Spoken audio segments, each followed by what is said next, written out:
பெங்களூரிலிருந்து விமானம் மூலம் சென்னை விமான நிலையம் வந்தடைந்த விடுதலை சிறுத்தைகள் கட்சியின் தலைவர் தொல் திருமாவளவன் சென்னை விமான நிலையத்தில் செய்தியாளர்களை சந்தித்தார். அப்போது அவர் தெரிவித்ததாவது: இந்திய ஒன்றிய அரசு டங்ஸ்டன் சுரங்கம் அமைப்பதை கைவிட்டிருப்பது மகிழ்ச்சி அளிக்கிறது. அந்த துறையை சார்ந்த அமைச்சர் கிஷன் ரெட்டி அவர்களை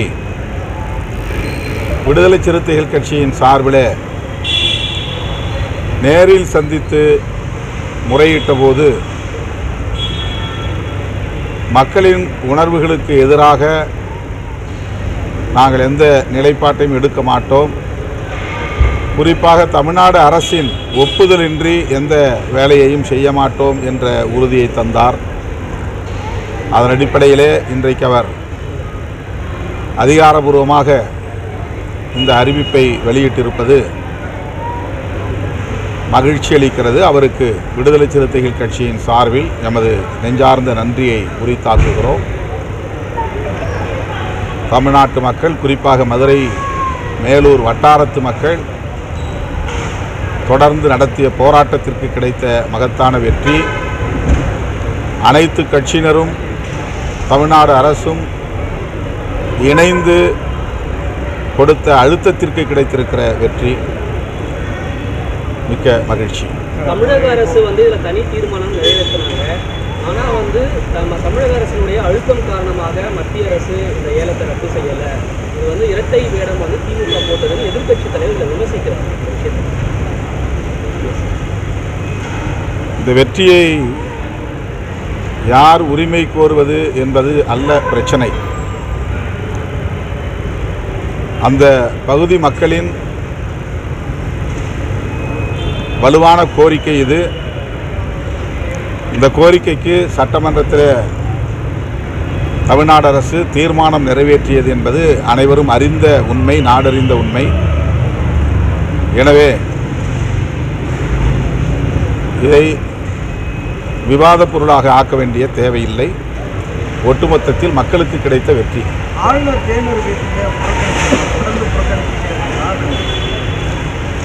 ஆளுநர்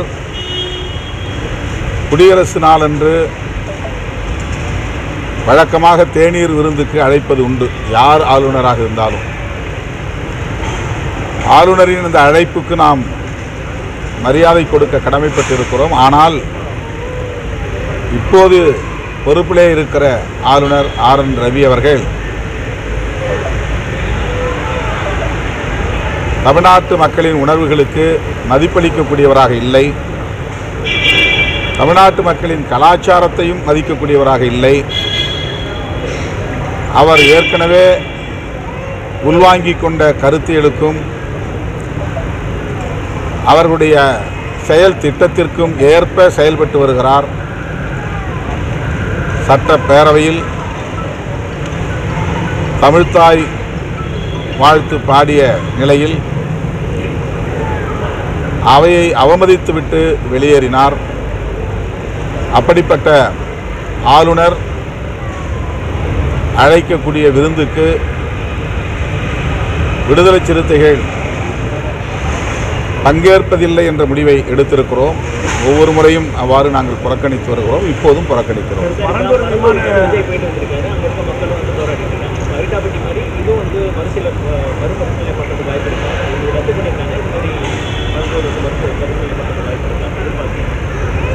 அது வேறு, இது வேறு. அந்த செயல் திட்டம் என்பது வேறு, இந்த செயல் திட்டம் என்பது வேறு. அது டங்ஸ்டன் சுரங்கம் அமைக்கக்கூடிய அந்த நிலப்பரப்பு என்பது பயோடைவர்சிட்டி ஹெரிட்டேஜ் சைட் என்று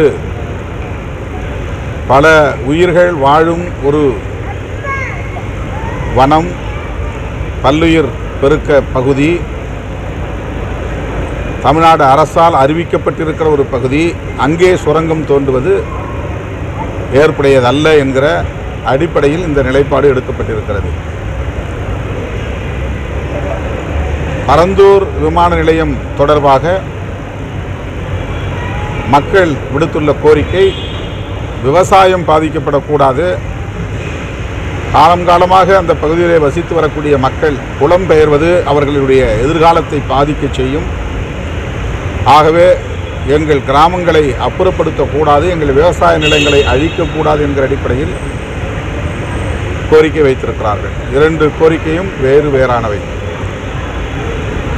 பரந்தூர் மக்களின் கோரிக்கை கூட அந்த பகுதியிலே விமான நிலையம் வரக்கூடாது என்பது கூட அல்ல. அவர்கள் ஒரு குறிப்பிட்ட நிலப்பரப்பை சுட்டிக்காட்டி அந்த பகுதி, அதை ஒட்டியுள்ள பகுதி, அட்ஜசன்ட் பகுதி, அந்த நிலப்பரப்பை ஒட்டியுள்ள பகுதி எந்த பாதிப்பையும் மக்களுக்கு ஏற்படுத்தாத ஒரு நிலப்பரப்பு அங்கே அமைக்கலாம் என்று தான் சொல்லுகிறார்கள். அந்த அடிப்படையில் நாங்களும் பொதுமக்களுடைய கோரிக்கையை ஆதரிக்கிறோம். ஆனால் அந்த செயல் திட்டத்திற்கான அனைத்து பூர்வாங்க பணிகளும் முடிந்துவிட்டதாக தெரிகிறது. எனவே இனிமேல் அது தடுத்து நிறுத்தப்படுமா என்று தெரியவில்லை. சார், அவங்க விஜய் சந்தித்து வந்த நேரம் இப்பொழுது பார்த்தீங்கன்னா மீண்டும் இந்த இலங்கை மக்கள் ரொம்ப மகிழ்ச்சி. பாதிக்கப்பட்ட மக்களை, குறிப்பாக தலித் மக்களை சென்று சந்திப்பது மகிழ்ச்சி அளிக்கிறது, வரவேற்கிறேன். விடுதலை சிறுத்தைகள் ஏன் குரல் கொடுக்கவில்லை என்றுதான் பொதுவாக தலித்துகள் பாதிக்கப்பட்டால் கேள்வி எழுப்புவது ஒரு மரபாக இருக்கிறது. அனைத்து கட்சிகளுக்கும் அதிலே பொறுப்பு இருக்கிறது. இதுபோன்ற சம்பவங்கள் நடக்கிற போது அதிமுக என்ன செய்தது அல்லது திமுக என்ன செய்தது என்று யாரும் கேட்பதில்லை. விடுதலை சிறுத்தைகள் எங்கே போனது என்று கேள்வி எழுப்புவது ஒரு சார்பு அணுகுமுறையாக அல்லது ஒரு தரப்புக்குரிய கட்சி என்கிற அடிப்படையில் இதை அணுகக்கூடிய ஒன்றாக இருந்தது. அந்த நிலையை மாற்றக்கூடிய வகையில் இன்றைக்கு விஜய் அவர்கள் அந்த பகுதிக்கு செல்வது, அந்த மக்களை சந்திப்பது வரவேற்கக்கூடியது, வரவேற்கிறேன். பெரியார தன்னோட கொள்கை தலைவராக ஏற்றுக்கொண்ட விஜய் தற்போது வரை சீமானுடைய கருத்துக்கு எந்த ஒரு கண்டனமோ சீமான் அவர்கள் பேசுவது ஒரு குதர்க்கவாதம்.